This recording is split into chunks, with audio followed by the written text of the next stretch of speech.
And we're back with another episode of Truth, Lies, and Nonsense. And today we're going to be talking about the events that happened in New Orleans and Las Vegas, and some of the things I've been hearing on the news that are really troublesome. I can't help but comment on what I've been hearing on the various news outlets concerning the FBI and the recent events in New Orleans and Las Vegas. They're basically saying the FBI failed. That's what most of them are saying. Then they follow up with what did they know? What didn't they know? What could they have done? What should they have done? And it's a little frustrating coming from my background. I think I mentioned in a previous podcast, I spent 20 years as an FBI special agent. And all that time, I was in the field running investigations. A field agent. So I did entertain the idea of joining the supervisory ranks near the end of my career, but changed my mind. Anyhow, I can tell you with certainty that the FBI, if they knew about the men who did these things and they had the information that they were going to do them, and they had any more than, let's say, 20 minutes notice, they would have prevented it. It's insane to think that the FBI is reading every social media outlet in real time. It's impossible. There's no manpower for that. I don't know. I mean, the public seems to think that that's what we do or that's what we did, and that's not the case. The suggestion that, hey, he posted these comments before the attack on social media and the FBI failed, they should have arrested him, detained him. That's nonsense. It's not the way it works. We don't have people sitting on the computer manning every social media outlet on every single subject we have under investigation, just waiting for them to say something like that so we can run out and grab them. I believe there's less than 12,000 agents in the country, and they're assigned a whole bunch of different violations. They're not all on terrorism violations. Anyhow, that's for another subject for another time. So it's concerning because the media, they're making all these determinations, it seems like, on what the FBI should have done. And it's like, there'll always be a way for a determined criminal to get around security and pull off some sort of attack, especially in a public area. Unless we want a complete police state in the form of perhaps what they have in North Korea, we'll always have some sort of a vulnerability to an attack in a public venue. That's just something we're going to have to understand. That's living in a free country. Do I wish we could prevent everything? Absolutely, I do. Can we? Probably not. It's probably outside of, any possibility outside of a complete police state where everybody's tracked and monitored all the time.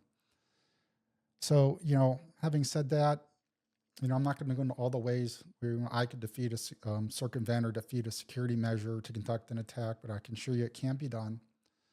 That does not translate into police failing. So let's say here, for the New Orleans attack, what would you have suggested? Stop all vehicles, let's say a mile away? A complete barricade of the entire city? Perhaps every vehicle should be fitted with an engine shut-off device. So, if they get in a certain perimeter, they're disabled. How would you feel if you gave the government that kind of control over your vehicle?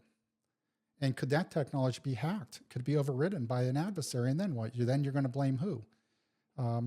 So now we go on, let's say the Las Vegas incident. Should we search every single vehicle coming and going into a city every time a vehicle leaves a garage? How else can you prevent a person from putting an explosive in a car and driving it somewhere? I could talk for hours on these topics, but I want to return really to the FBI and, the public's perception of it and what's going on and why is it getting so much criticism these days. I don't agree with the knee-jerk reactions that we see on the news, social media. It's clickbait comments, things to get you to click on it. I didn't get it. They're trying to sell a product on the news. However, I do agree with a comment made by a female agent I saw on Fox the other day. And she had some comments about the FBI, and I'm going to kind of expand on those from my vantage point. And specifically, I want to discuss the hiring process the FBI has been using for the last decade. And I would say it's a corrupt hiring process at best. And that's led to the FBI's management having deteriorated over the last decade. And it's a shame. It's frankly an abomination how we've hired agents, you know, over the last decade. We're getting substandard agents is the best way I can put it. It used to be that a few bad apples would slip through and get hired by the FBI and become special agents. Now the opposite is true. A few good agents slip through the politicized DEI hiring process that the FBI's implemented over the past 10 years. The rest of the hires are between substandard and incompetent, to be honest with you.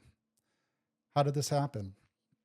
It was a slow process, but it was a deliberate process. And it really resulted from what I saw as a direct result of Director Mueller's, when he was director of FBI's, push to expand headquarters. Mueller wanted to centralize control of investigations at FBI HQ. So he expanded the supervisory positions there. I can tell you that nobody was interested in going to HQ. Nobody wanted to become an FBI headquarters supervising special agent. It was like volunteering to go from starting quarterback to a third string quarterback. No serious agent wanted those jobs. Being a field supervisor, on the other hand, where you're in charge of a squad in the field, 8 to 10 agents running investigations, is what everybody wanted. When you cut your teeth, you had to be in the field successfully for at least 7 years, even to put in for one of those jobs. And to be competitive for a premier job, a premier supervisory desk, criminal desk, foreign counterintelligence, you might need 12 to 15 years in the field, conducting successful investigations to be competitive, to be selected for one of those positions. Well, with Mueller's narrative change during his tenure, he opened up FBI HQ supervisory special agent positions to agents with only 3 years on the job. Since no quality agent was willing to go there, only the inexperienced agents who were frankly floundering in the field applied for those jobs. Now, why is that? Why'd they apply for those jobs? Well, as a new agent, under 3 years, being promoted to supervisory special agent came with a substantial pay raise to a new agent.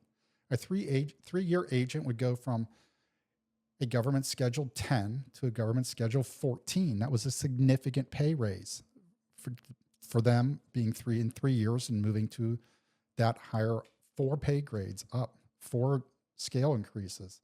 Previously, agents with 7 years or more would be a grade 12 or higher. So the bump to 14 was insignificant.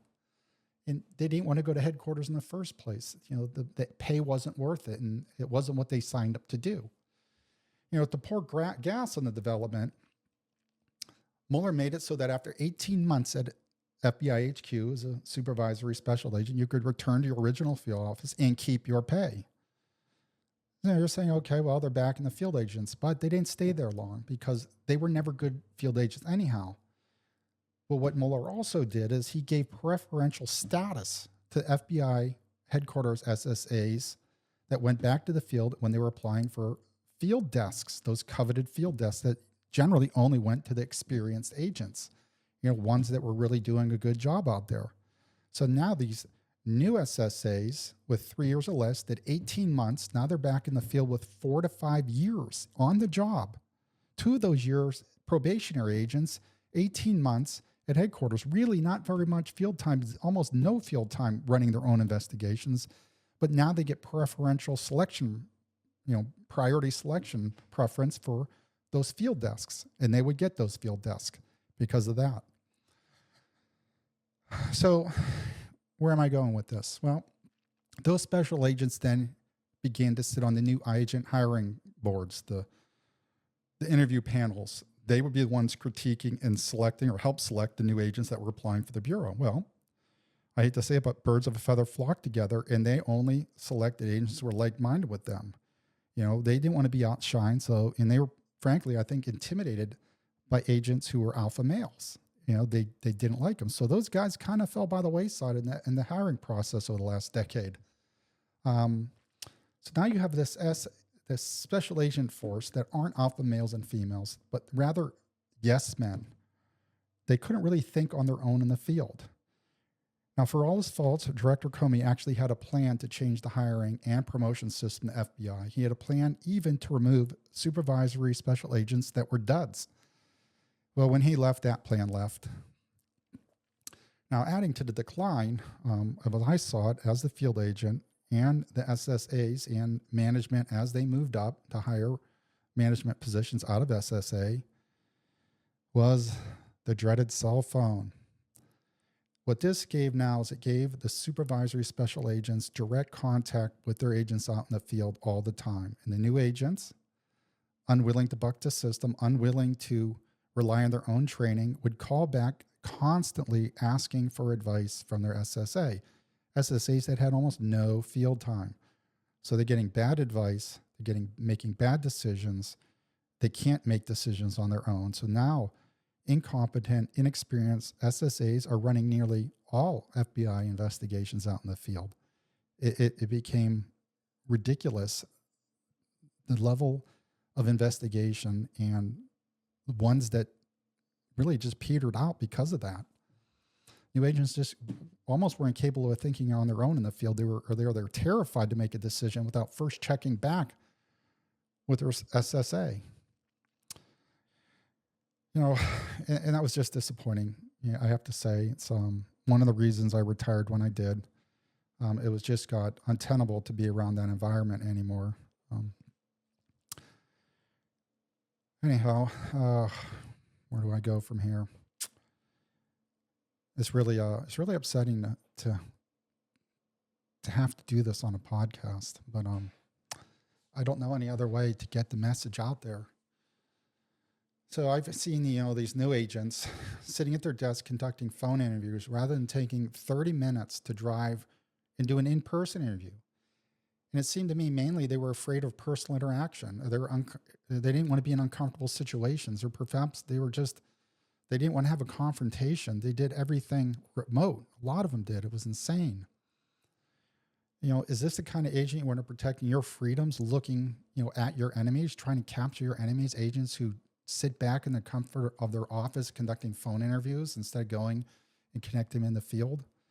I could go in at length on interview strategy and techniques, and I'll tell you right now, a phone interview is the worst, to be avoided at all costs.